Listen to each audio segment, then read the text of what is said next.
Welcome to a bonus episode of Splintered Spirits, a podcast hosted by me, Gary, and my nephew Johnny from @Santa Paranormal. The following is from March 6th and was our first of many weekly live broadcasts where we recap the pod and answer questions from the audience. Be sure to like, follow, and subscribe wherever you get your podcasts and at our website at splinteredspirits.com so that you don't miss the next live or our next episode. Let's dive into the conversation. It's over. Now, here's the thing, dude. It's like now we're live. Yeah, we're live right now. It says we've been live. We're live in the world. Yeah, that is wild. I mean, look, guys. You know what we're gonna do here is we've got episodes 5 and 6 dropping on Tuesday. We have already dropped episodes 1 through 4, and if you haven't watched episodes 1 through 4, I'm guessing anybody who jumped in the second you said you were live has seen it. Yeah, but the whole you real better thing have. here. Right? I mean, come on. What are we doing here? This is for you guys. The whole point of 1 through 4 is, if you haven't figured it out by now, is the idea behind the podcast is to do a deeper dive on what spirits are or what they might be. We're trying to figure that out. Johnny has a theory on what spirits are, as we've gotten to right out of the gate, which is that they are. Johnny, why don't you tell it? Why am I talking for you? Well, most of you already know. I feel that spirits are memory. Scientifically, logically, it makes the most sense. And that's what I base, everything I do off those theories.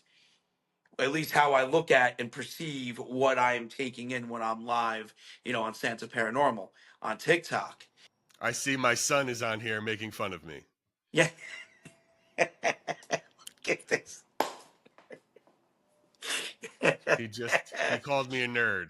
If anyone else sees it, that is my own son. And now what's up, cuz? All right. To go back to what Johnny's theory is the reminder is, so these memories are attached to the energy that we all have. I don't know if everybody knows there's a brain surgeon out there, but you don't have to be a brain surgeon to know that we have electrical impulses in our brain synapses that happen. This is a fact. I looked it up. Johnny believes the memories are attached to that energy. When we die, that energy is released. And that's what potentially these spirits are that he's talking to all the time. Okay? Yep. So that's where we're starting from. The first 3 episodes were really just me sort of getting a little bit of a handle on that and seeing what John does, other than beyond just what we've all seen him do live on his TikTok. And he took me to 3, we were in the cemetery for one. The first one was just an intro, the cemetery for episode 2, and then we were in the fireplace room with the wonderful Edward for episode 3. So, Rich, realistically, what was your initial reaction to not even hearing the spirits? Because again, that could just be, if you didn't know any better, it could just be pre-recordings. It could just be, me hitting play on something. Once you started hearing the interaction for the first time, what was your initial reaction to that?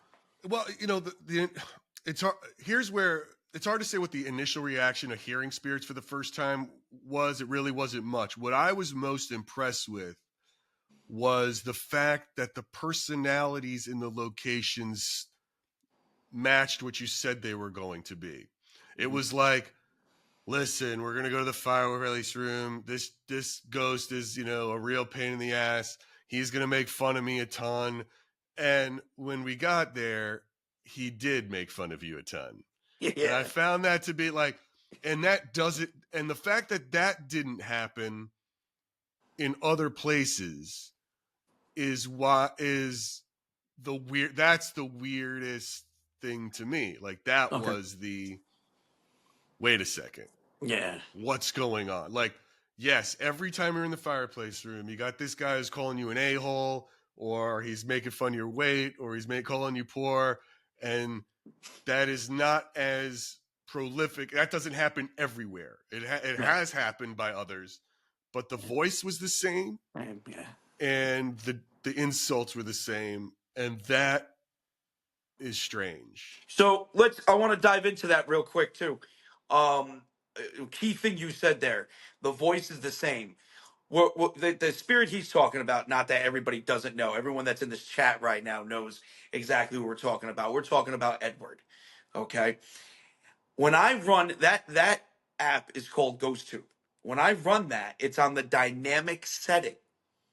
Which now, let's say hypothetically that I am actually programming words into that, even though we all know that some of those phrases that are in GhostTube, that come out of GhostTube, you can't put in because it's too many characters. Anybody that's ever tried knows that. But let's say I were to figure out a way to get them to do that and get these phrases in there. How the hell would it be on dynamic setting and spit out those voices every time concurrently with that same voice? And again, like, this is what we're going to do here. We're going to deep dive into a lot of this on this podcast, on the live version of this podcast. So I'm just adding to what Gary was saying. It's consistent. It's Yep. consistency. And that's just wild. And once you know the tech aspect of it and know how it all works, it even gets crazier, because it's like, whoa, wait a minute. You're running this on dynamic. How is this popping off this way? Yes. The fact that there was a personality to the spirits in a location was what I found. Okay, that's bananas. That's really what was weird. Yeah. The other, so from there, I realized, like, I don't know what I'm doing at all. And that's what led me to want to talk to, for episode 4, to get another history and another perspective of someone who's been investigating for, decades. Like, okay, what are the right questions to ask? What do we have to do? And if our whole goal is to try to figure out what spirits are, we can't just be going on TikTok and like doing the same thing. We've got to try a lot of things and try a lot of different things to get there. So that's what we did. We're trying a lot. That's what we are doing. We are trying a lot of things to get there. So what I'm curious now with these first 4 episodes is from you guys. What are your questions? I want to hear some questions. I want to know, like, ask us anything. Tell us, like, what do you think? What do you like? What don't you like? What do you like in the podcast? What are experiences do you have that maybe we can answer or touch on, or that contradict or support things you've heard or seen on John's Live or from the podcast so far? So what do you want to start with? You want to start with their experiences or the podcast? Anything that'll speak to their questions. I'd love for them to ask. I'm putting you all on the spot. All 21 of you are on the spot. Open mic. Open mic. What do you got? What do you got for me? Ask a question. If you don't have a question about ghosts, then ask another question. Ask away. Let's get warmed up. What do you want to know? Godzilla. Why did you say Godzilla? I don't know. Maybe it's like I sound like Godzilla. Is it like more like Godzuki? Is there like a delay or something? I don't know what Godzilla means. Yeah, we got. Oh yeah, is the audio bad? No. Is that what it's doing? Come on, folks, you're leaving us hanging. Let's go. Imagine this was a TV show. We'd have dead air.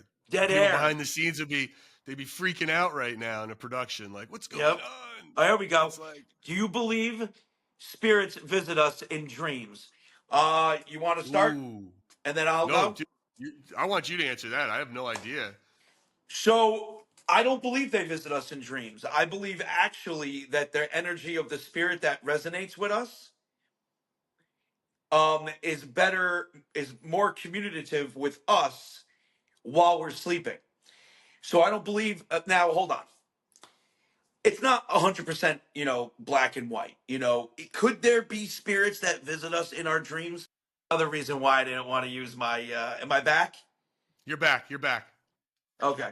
So let me say this first. I believe that the majority of spirits that we experience in our dreams are from the energy that's in us already. So our loved ones that have passed, because I believe that we do get some of their memories.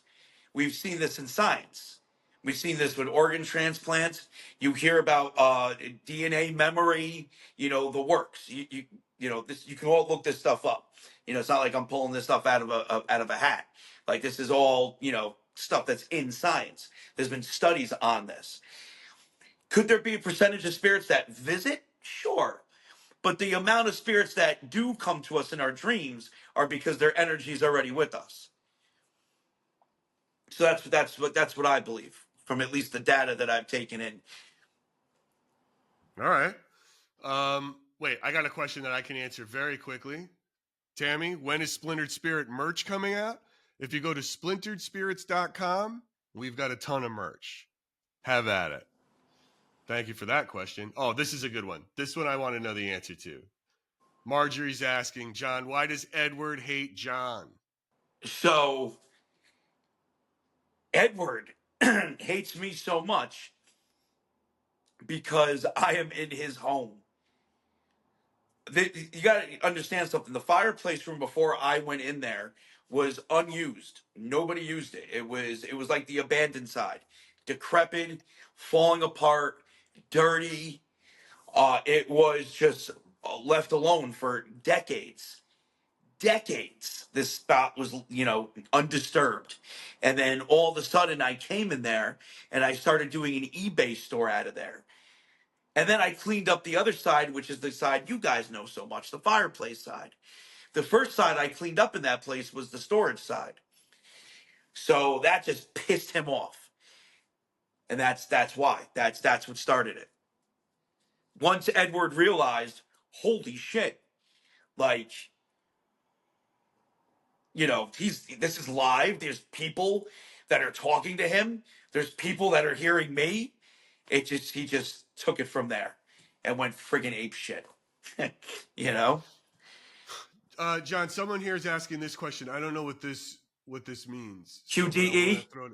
Yeah, you see this? Yes, I We do. both got experience. What is QDE? What does that mean? So, first off, QDE is a term that I coined.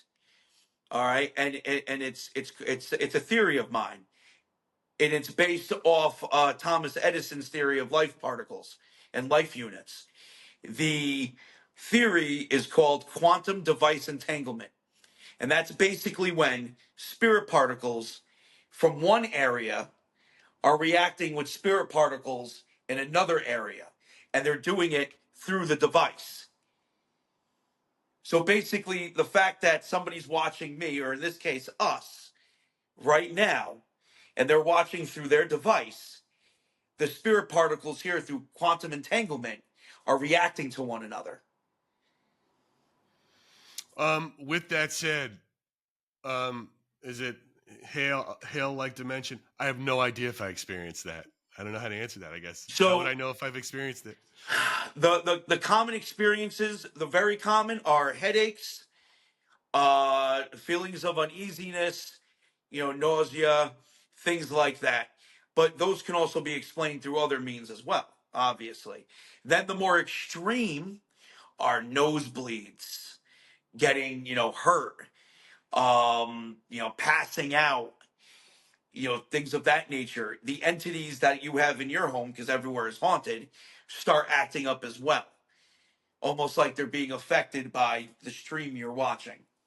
But Or is there you, is you there know? something going on with those symptoms that I would know, like, this is not just a headache because I'm dehydrated. This is a headache caused by this. What would be Yeah, the? because every time you log on and watch, you would experience it.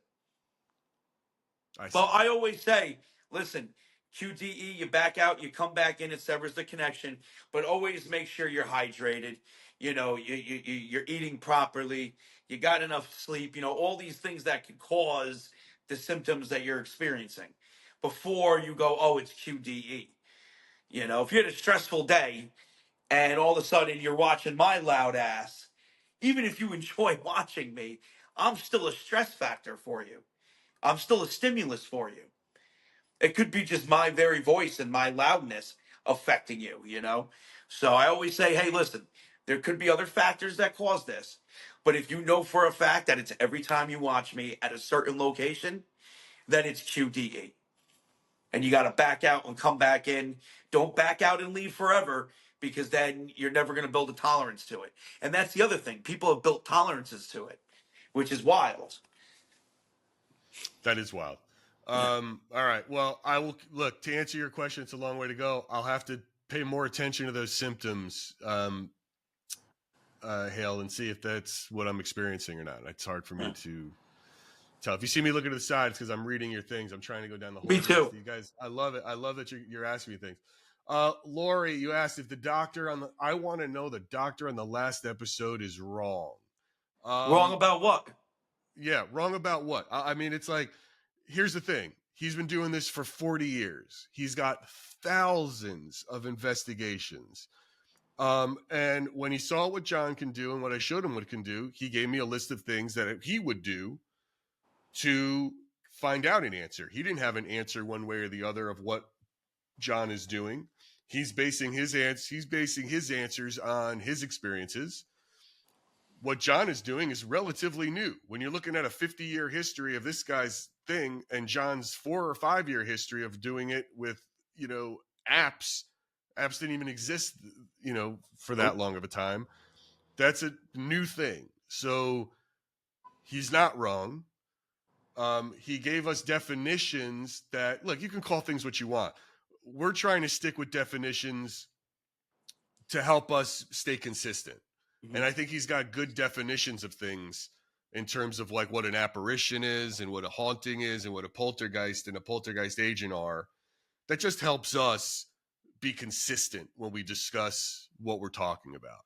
There's no right or wrong to that. That's just the way that we're talking. Also, I'd like to point something out too that's super important. If you're being diagnosed with something, right? Let's say you're not feeling well and you're sick and you go to get diagnosed by doctors. If you go to somebody who's an oncologist that specializes in cancer, they're going to see cancer.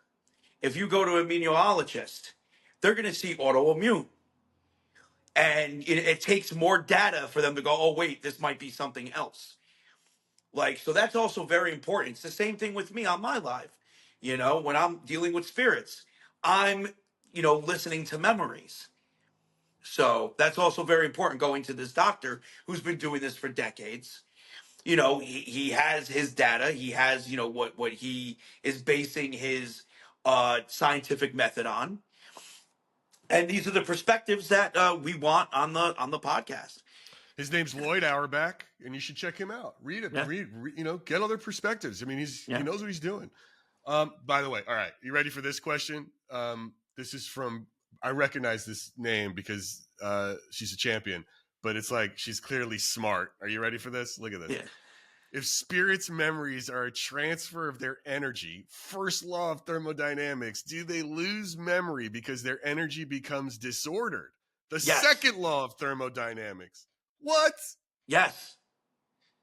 Check out the big brain on Bree. 100%. 100%. In so fact, you're saying they lose some memory. Forget about dying. Forget about dying. Let's talk about the living. Dude, let's say you can, if I remember the first place I took my wife out to dinner, okay, before we were married, all right, I'm going to start confusing what she was wearing the first time with the second time, all right? My shirt color is going to change. Hell, even 20, 30 years, the restaurant might change, or that memory might disappear completely. It happens when we're living, not just the dead. So I can only imagine when you die, what happens to the memory, especially as they scatter. They must be, but that explains a lot, though. What Bree said explains so much. Why spirits forget who they are, why they're so disoriented all the time. And it's what makes the ones that come through strong super special. So yes, I would have to say yes, the memories do get affected. Bree's so young, she's probably trying to write like a college paper on ghosts. Yeah, right? It's like she's talking to us knuckleheads about it. Wizard in the making. All right, here's another. Oh, okay. So hold on. Let's go back to Lloyd for a minute. I know what people meant by Is Lloyd Wrong? And they're talking about no spirits being at the cemetery. Everyone needs to remember this, and this is super important, and I know a lot of my first years do. Before me stepping into a cemetery to gather data, the common conception with the paranormal was that there were no spirits at cemeteries. Anybody who dubbed themselves a professional, anybody who did it as a hobby, think about it. If they thought that spirits were at cemeteries, you would have seen all the original ghost hunting shows being done at cemeteries like crazy. But they weren't. They were done in people's homes. They were done in places of business. It wasn't believed that spirits were in cemeteries until I started showing them that there were spirits in cemeteries. But also this, let me point this out. Logically, when I tell the man, John thinks spirits are memories, and then we're at a cemetery, guys, 2 plus 2 doesn't equal 5. You don't remember your cemetery. Yeah. You're never going to remember it. You're never going to know it. So Unless you know what I'm saying? Like, there's just no way. So that makes sense in the sense of in that regard. But go ahead. This is what we're trying to prove here. Can gain new memory. If spirits can gain new memory, then they can remember. And we know they can. The other thing is also is it the other idea of being spawned off of a loved one or all a possibility? That's what I'm saying. So while Mr. Auerbach was saying, Lloyd Auerbach was saying, like, well, there's no spirits at cemeteries. After we tell him we think it's memories, you could see why there's a disconnect logically, and that stems from, well, where's that energy then coming from to create what we're hearing when John is out? And so let me just press on what Gary said so everybody fully understands, because I know you guys. All right. What Gary was saying, what if it is an old memory versus new memory, where spirits can gain a new memory? What if it was the actual leftover memories of the ones that visited them and buried them in the ground originally? Which is a possibility. That's the crazy thing. This could literally be quantum memories connecting.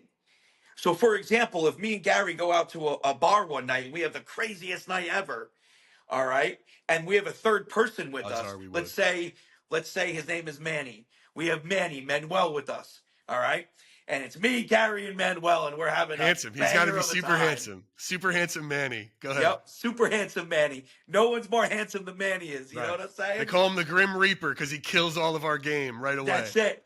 Guy walks in the door. Any game we've got, it's gone.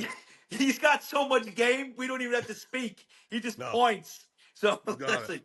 So Manny, we die. I die. Gary dies, and then Manny dies later on. There's a chance that the reason why we're at those headstones or we're in that cemetery in general is because Manny came and visited. And a little bit of our energy was there, and then it quantumly connects, almost like snaps back. Now, think of it like this, everybody. Mr. Churchwell, he's the most recent spirit that left for a super long time and then came back. Where did he go? Why was he gone? We don't know. So anything is possible. Remember, it's the theory that spirits are memory. Do I have any of those answers? No, I don't. So it could be anything. It literally could be systemic of other people's memories that are causing that to happen, let alone the actual memory of the spirit going to its final resting location. There may need to be a catalyst, is what I'm saying. Now, if you listen to episode 4, and we talk about this a little more in the upcoming episode 5, and it's going to answer a question that I'm about to jump on. We talk about, for a split second, is John some sort of a tech medium or some sort of a spectral AI, right? Dude. Which is like my sort of like, well, what's going on? Dude. And I'm gonna drop a dopey video, but this goes to Gracie asked, and this is a good question, right? If spirits are memories, how do they communicate intelligently? Right? So That's a wonderful question. So it's this is where the idea, or what I was thinking about in terms of what does spectral AI mean. And I'm dropping one of my dopey videos about giving you a truncated definition of how to explain it. But AI, if nobody knows how AI works, I'll give you the quick version of it, right? It's a large language model. So it pulls information from all sources, whether it's Twitter or Google or YouTube or art or the library. And when you ask it a question, it processes that information and creates a new prediction of something, of a new answer, right? Well, what if John is able to take these imprints, these memories that of a certain time and place of these people, this energy, and through the help of the tech, because that's where the voice is coming through, he can reprocess it somehow and create a conversation. I don't know if that's true, but why isn't it true? Because something's happening. And if it's a locked memory that can have a conversation now, and how do they communicate intelligently? Maybe it's because he can take that memory and reprocess it. And that speaks to one of the things that Lloyd was talking about in terms of what a haunting is versus what an apparition is. Whereas a haunting is an imprint. It's a loop. It's just the energy is frozen there, and it's a recording, if you will, not an entity or a being. It's a recording. And maybe John can take that and reprocess it as well, versus what a spirit is, except for this. And that might still be the case. But what you're going to see in episodes, well, you're going to get a taste of in episode 6 coming up. You're going to see, I sit down with a medium first. But then when John sits down with that medium, and this is one of Lloyd's tests to bring in a medium, what's there? Kathy also feels the spirits in what they are. Do you want to jump in on any of this action? You want to get in on some of this? Sure, I would love to. You guys Go know I for it. have my theories on, the basics, like, let's talk about, the recording, if you will. Like, listen, one big trope with the paranormal, and unfortunately, even the scientists that dive into this get caught up in, is the term energy. Like, energy, like it's energy has an explanation. Like you need, like, for example, you hold a lighter to something, right? And that item, if you hold a flame next to something, now on top of it, what happens? Convection. That energy heats up the item next to it. Like, you can explain the energy. So there's been no actual explained reasons why recordings would happen. Right? That's where the disconnect is with that logic, with all these things. So, I have my own theories on that, obviously. You guys know that. I feel that we can interact with these recordings, that they're more than just recordings. They are loops that can be broken, which is one of the reasons why a lot of the time spirits are like, yo, this is like a dream when I'm talking to you. Because they're stuck in that loop. And then all of a sudden you're interrupting it. However, the tech medium thing, that was a joke of ours like last year. Like, I literally would like joked around that I was a tech medium because everybody knows my disdain that I have for mediums. I have a disdain for them, big time. However, there are people that have a gift. And the unfortunate ones that claim they have a gift make the ones that do seem less believable. But the medium that we have coming on to Splintered Spirits is awesome. Johnny, Awesome. I want to jump in here with something to show everyone, because Cool. they're going to get a taste. They're going to get a taste of Kathy in episode 6. And Kathy gives me a reading, guys. And Now this is not in the episode, right? This is I don't private. remember if this part made the cut, but it's good because then it'll be new and everything stays new and they won't see anything Okay. twice. But Kathy gives me a reading, and she talks about my older brother, John's uncle, who passed away. I don't want to bring the party down, but let me jump in on this clip real quick with you guys. and then I'm going to explain what she's talking about and why it freaked me, kind of freaks me the hell out. So let me just see. Here we go. Let's jump in. Your brother, I don't know, he gives me, he takes a pack of cigarettes and throws it across the room. So, what is Smoker. that? I don't know, but he's a smoker. Okay, all right. Did someone try to get him to stop? I'm sure everybody tried to get him to stop. Okay. I don't know what that is because he's giving me a very like an angry throw, like that kind of a. Okay. So my brother died in a car accident. He wasn't wearing his seatbelt. My brother was, he was sober. We know that. How did he not see what was coming? It was a head-on collision. What happened? And my sister and I had always said we thought he might have been reaching for his cigarettes. I still get chills when I think about. I don't know if that'll show up on camera. I get chills when I think about it. It was bananas when she said it. That was so specific. Very Of specific. a story, and it's like, look, that it's it puts a whole new light on the idea of what's coming through. And you'll see there's a couple other things. I dropped something in the promo for 6 that you see that she says also about my brother. He came through a lot to her, which, and guys, I got to tell you, I don't know how for the life of me she figured this stuff out, because between the time that I reached out to her to sit down with her and by the time we had this was very short. I don't have a big social media presence personally. You can't see any photos.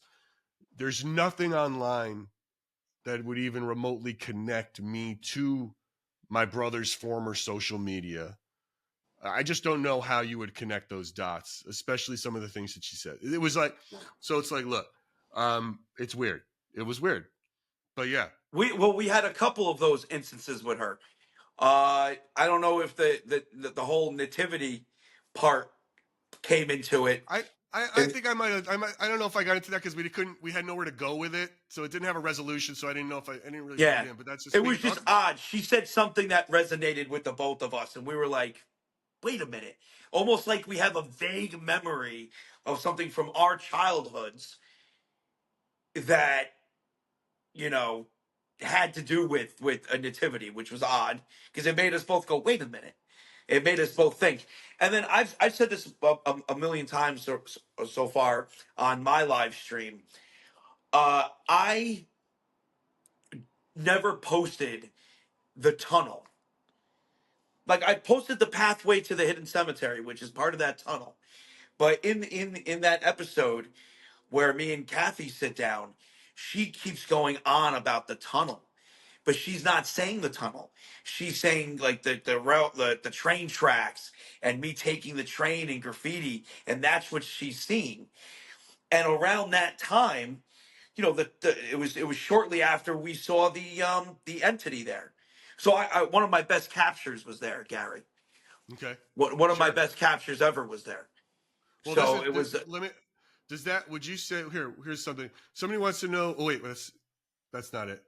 That's something else. That was somebody we already answered that one. Here, this one. What do you feel is your best evidence you've caught so far? hands down. It has to be the woman at the pathway to the hidden cemetery. What you're Hands just down. talking is that pathway the tunnel? No, these are two different things. No. That's the tunnel. So you Okay, have to go through the tunnel. You have to go under and through the tunnel to get to the pathway to the hidden cemetery. got So it. hands down, because I spoke to that entity. Of all the things I've seen and I've dealt with, I've never like spoken like face. I was face to face with this thing. Like other things I've chased. Like this was, we exchanged words. I thought she was a drug addict. She looked sunken in, pale. I thought she was an addict of She some asked for your sort. number. She asked for cash. No, she didn't. She didn't. Um, kind of wish she did. No, I'm just playing. No, but It seriously, gets like, lonely in the cemeteries, guys. It gets lonely. yeah, it gets real lonely. So, uh, it was just odd. And then all of a sudden, now I'd like to point out while this whole thing is unfolding on my live stream, I'm arguing with my chat. Like literally saying, guys, that's a real person. I spoke to her. Coming up with every reason that that's a real person and not a spirit until she disappeared. Was reappearing and reappearing when she was walking. Insane. Insane. So hands down, that's my best capture because I actually spoke to her in person. I've never had that sort of experience before, like that. So you know what I mean? You know what I mean? Yeah, for sure. Nah.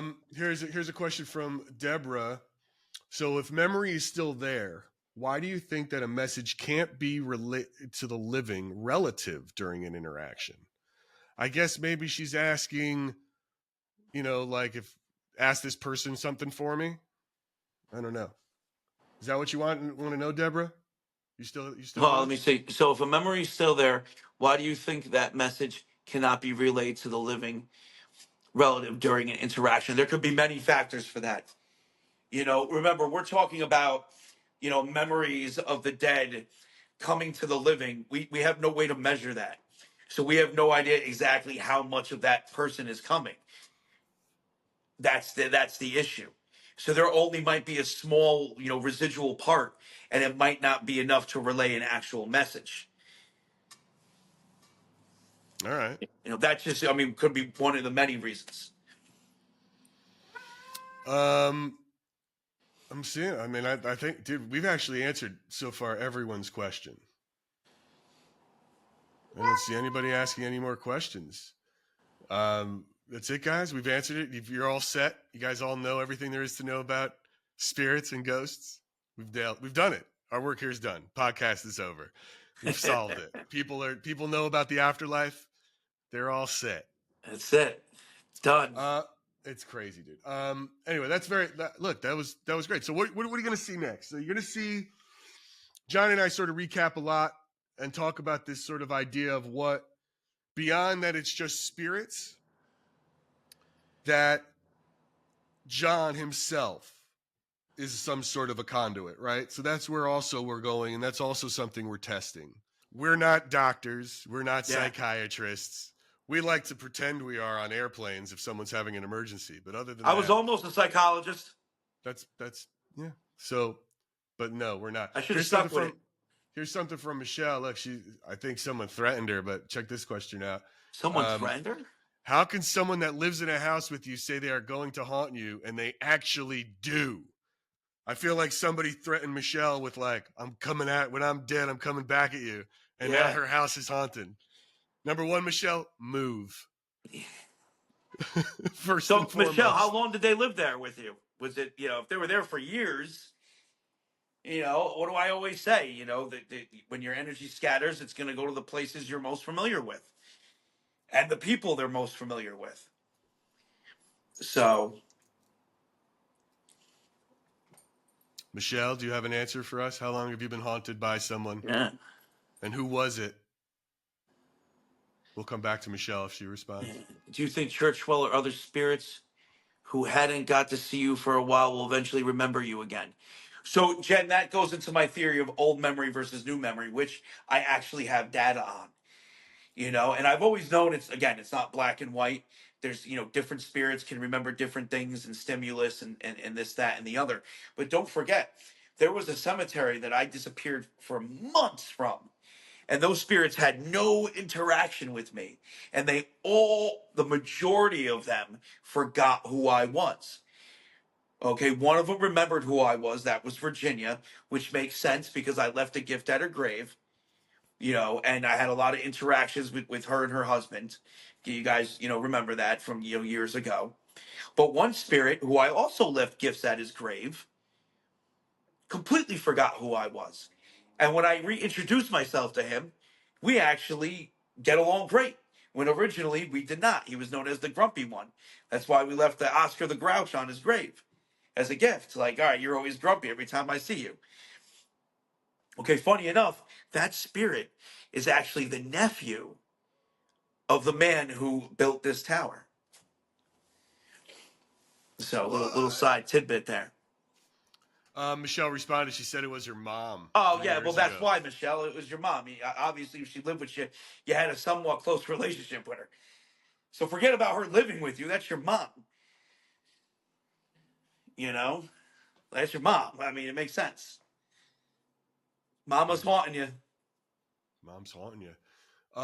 Speaking of haunting, Johnny, do we want to talk about this ghost story that somebody submitted to us online? Yes. Guys, also, as Yes. a reminder, if you have a ghost story or evidence, go to splinteredspirits.com and tell us about it. Upload your photos. You can let us know and we'll cover it. And I'm going to cover one. We're going to talk about one right now.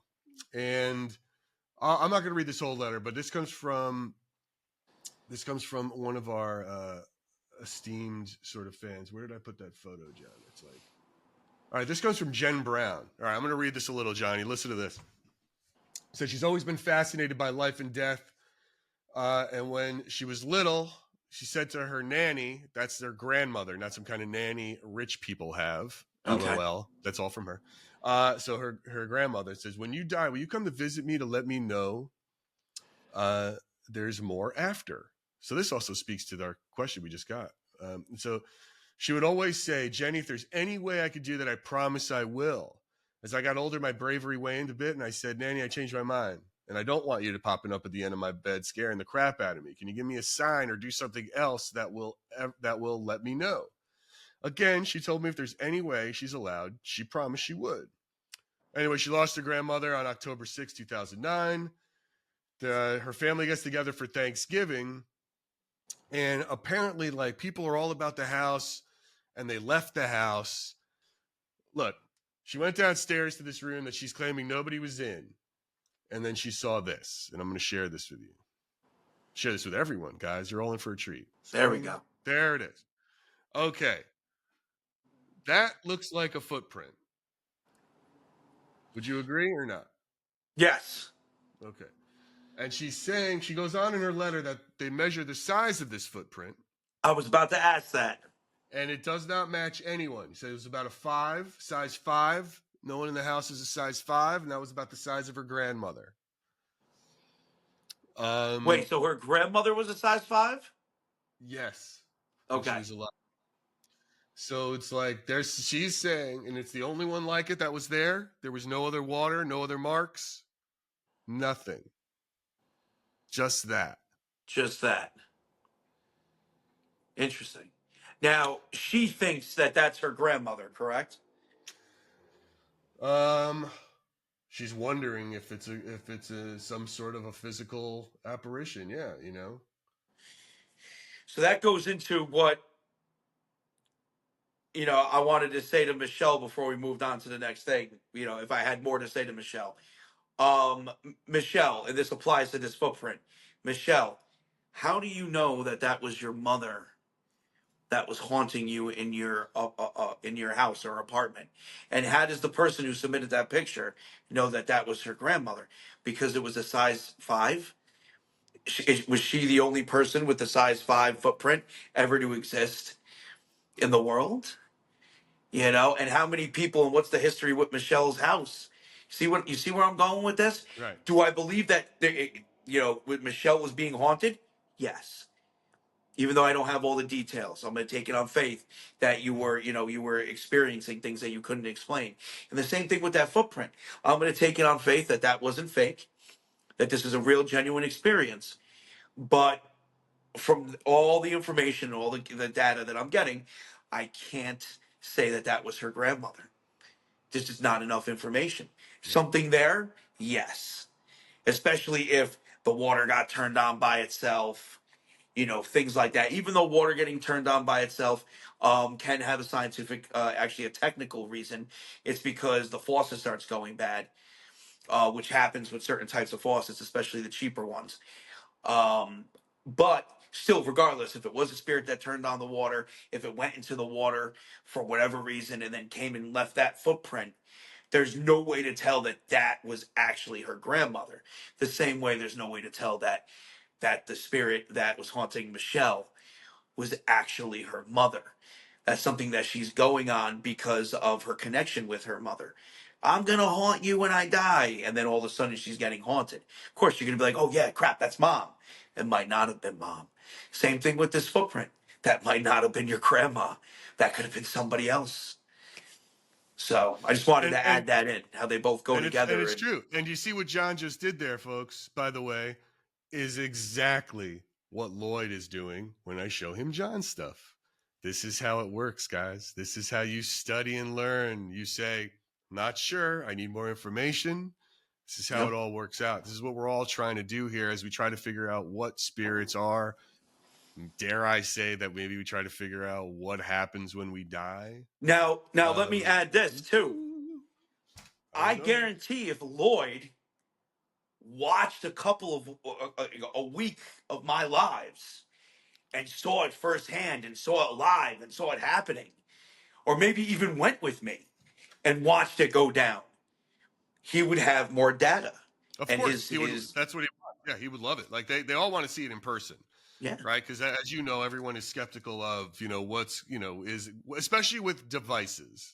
Mm-hmm. I don't blame them. Very skeptical of devices. And it's like, is it this? Is it that? Is it pre-programmed? Is it a thing? Blah, blah, blah. That's just the way. That's just how everyone's going to be. Right. Especially with. Well, Gary, I'm skeptical of the devices myself. That's why I don't say the spirit's name when I approach a headstone. I personally think that a lot of these companies, no matter whether you go with Ghost Tube or Necrophonic or Spirit Talker or Transcendary or any of them, I'm convinced that the code that's written in there does allow some talkback. So if I go up to a grave and I go, "Oh, that's Mary. Hi, Mary. How are you today? Can you talk to me?" That there's a chance that the spirit box is going to say the name Mary, which is why when I go up to a headstone, I'm like, "Spirit, may we have a conversation?" I call the spirit a spirit, which a lot of people don't like. They find it disrespectful, even though I'm not coming from a place of disrespect. I'm coming from a place of logic. I'm saying, okay, I willingly know I'm using this device, and I know this device is infallible. I know this device is fallible because it's made by humans that want to make money. So even if they figured out the technology, hey, this works, but how can we make it better? Oh, let's add word prompts. He says a name, there's a 1 in 5 chance that the next thing that's going to come out is going to spit out the name. Very well aware of that. Very well aware of that. So skepticism is good. You got it. And important. You got it. Well, look, John, I think we should start wrapping this thing up for our first live. I think it went great. I'm hoping, we're hoping to do more of these. We're hoping you guys watch the podcast. We're hoping you tell other people to watch the podcast or listen to the podcast. Follow us on social. We want your questions. So hopefully we'll start doing this in between drops to answer questions, see where we're going. We got a lot of fun stuff coming. I mean, we got Kathy for 3 episodes, really gives me a reading, gives John's a reading. We take her to the fireplace room. These are all super fun. Episode 8 is really like, there's a lot.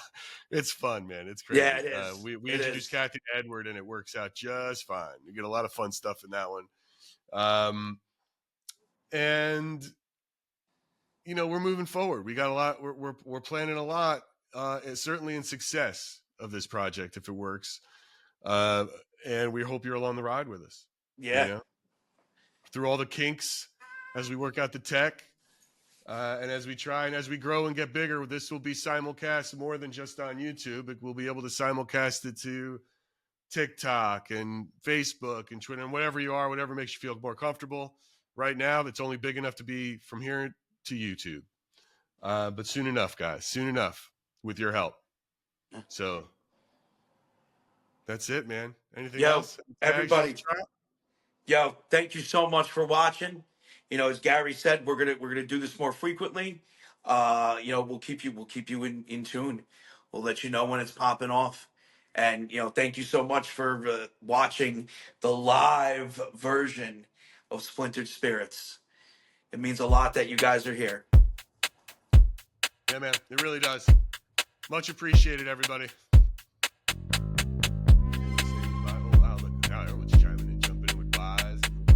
Yay, thank you, Bishop. Definitely all that. Okay. Love it, dude. I love it. Look at this. So good. All right, brother. I'll talk to you later. All right.